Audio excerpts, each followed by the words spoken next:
Hey everybody, Shaun Hadsall here, BioTrust exercise and nutrition coach, and inside this short video I'm going to uncover 6 all-natural ways to increase growth hormone production inside your body. So if you're over 30 years old, you're going to want to pay close attention to this video, because after you turn age 30, growth hormone levels begin to decline rapidly inside of our bodies, and this is a condition known as somatopause. And if you know anything about growth hormone, you want to do everything in your power to make sure that you can combat this decline in growth hormone, because growth hormone is responsible for helping us burn more belly fat, and it's also responsible for helping us fight the aging process. So the first thing that you should do if you want to naturally increase growth hormone production is simply lose belly fat. Research shows that people who carry more belly fat have impaired growth hormone production. Fortunately, the next 5 tips I'm going to give you are also going to help you lose more belly fats, so they kind of play off of each other. The second one is intermittent fasting. If you're not familiar with intermittent fasting, it's simply abstaining from eating 12 to 16 hours a day for about 4 or 5 days of your week. And when you do this during the fasted window, most people think that the metabolic rate actually slows down, but research shows the exact opposite. In fact, the research done showing that people who fasted for 48 hours actually increased their metabolic rate over 10%.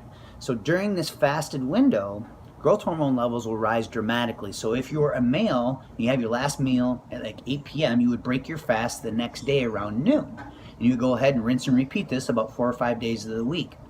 Now, it might seem like I'm crazy because you're not eating every 2 or 3 hours like we've been programmed to believe, but eating small, frequent meals does not increase metabolic rate and does not help us lose weight. If it works for you and you like doing it, that's fine. You can still get great results eating small, frequent meals. I just want you to know that it's not absolutely necessary, and that fasting for 12 to 16 hours a day, about 4 or 5 days of the week, is a great way to increase growth hormone production and lose belly fat. So if you're a male, you're going to have your last meal around 8 or 9 p.m. and you break your fast the next day between noon and 1 p.m. for a 16-hour window. If you're a female, I recommend that you narrow this window a little bit, because your hormonal condition is a little bit different. So my 57-year-old wife Karen has great results using a 12 to 14-hour fasting window. So if she has her last meal at say 9 p.m., she'd break her fast the next day between 9 and 11 a.m. and she'd do this about 4 or 5 days of the week to help increase growth hormone production.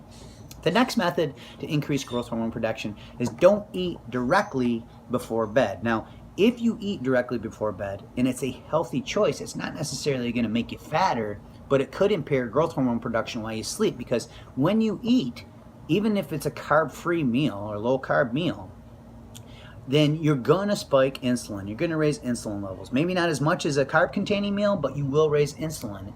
And what ends up happening is when insulin is elevated, it's the antagonist of growth hormone. It's impossible for your body to release growth hormone.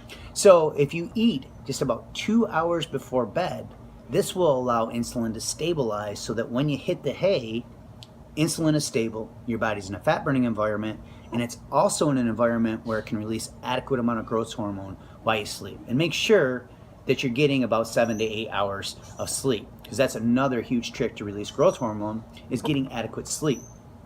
If you get less than 6 hours per night, you're going to impair your growth hormone production. The next tip is high-intensity exercise burst done in a fasted state. Now, if you have sugar issues or diabetes issues, or you haven't been cleared by your doctor to exercise, then I highly recommend that you get clearance first. However, if you're healthy and you've been exercising consistently for a long period of time, a great way to increase growth hormone production is to simply exercise either 3 to 5 hours after a meal or in the morning upon waking up on an empty stomach. The key is to keep these exercise sessions short and make them higher in intensity. So a good strategy is what we call high intensity interval training. So you'd warm up for 5 minutes. This will help stabilize insulin to keep your body in a fat burning environment as well. And then you go ahead and engage in a high intensity body weight or cardio burst for 30 seconds. You'd go ahead and allow yourself to rest for 30 seconds, and you'd rinse and repeat this process about 5 times if you're a beginner, and all the way up to 10 times if you have a little more experience under your belt. So when you're in this fasted state, what ends up happening is your body's sympathetic nervous system, which is called your fight or flight response, kicks up very high, and you release adrenaline. And this adrenaline is a precursor to your body releasing more growth hormone. The last and the most important tip is to balance your meals and to eat more protein in every meal. See, research shows that Chronically eating too many carbohydrates elevates insulin levels, and that's what's causing obesity and belly fat and preventing the body from releasing and producing more growth hormone. So one of the best things you can do is to make sure that you eat your carbs with a protein every time you eat, because this will balance out your insulin levels more. And try to consume your carbs before and after workout. So about 3 hours before a workout or within an hour or two after a workout. And research shows that your body is more likely to absorb those carbohydrates inside muscle and liver tissue rather than allowing it to spill over and be stored as fat. So one of the easiest ways to follow this regimen is to make sure that you include a high quality protein source in every single meal. And this can become difficult to do in today's day and age because carbohydrates are so easy to grab on the go in our busy world. I mean, we can always grab, even fruit is a healthy choice, but we can grab it on the go and it's still a carbohydrate. It has no protein in it. And then you have your other unhealthy choices, muffins and bagels and granola bars and cookies.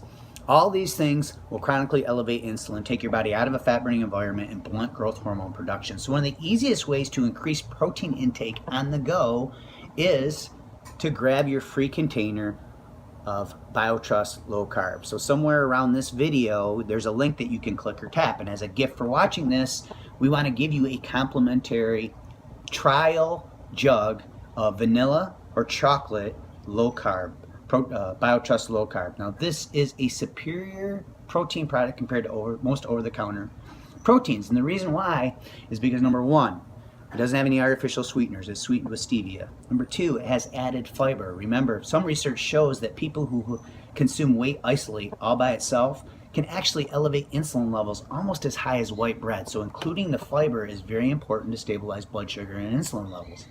The third thing is that we use cows that are hormone-free and they're grass-fed. This is a grass-fed protein powder. And the one thing I really like about BioTrust Low Carb is not only does it have the most amazing flavor, I promise you it'll be the best protein powder you've ever tasted, but it also has a fast and a slow-releasing protein. It's a combination of casein and whey together. So this grass-fed casein and whey, now you have a slow-releasing protein and a fast-releasing protein to give your muscles in your body all the nourishment it needs from the protein. Remember, protein's been shown to boost your metabolism. It's been shown to decrease cravings, especially at night. It's also been shown to improve muscle mass and prevent muscle loss. And digesting protein will allow your body to elevate its own metabolic rate because your body burns more calories digesting protein than it does carbs or fat. So just by including a high quality protein source in every meal and supplementing with BioTrust Low Carb, you'll naturally increase your metabolic rate. So if you got something out of this video, do me a favor, click the like button and share it. And make sure that you click the link somewhere around this video and grab your free sample container of BioTrust Low Carb. Thanks for taking time out of your busy day to check this out. Keep going strong.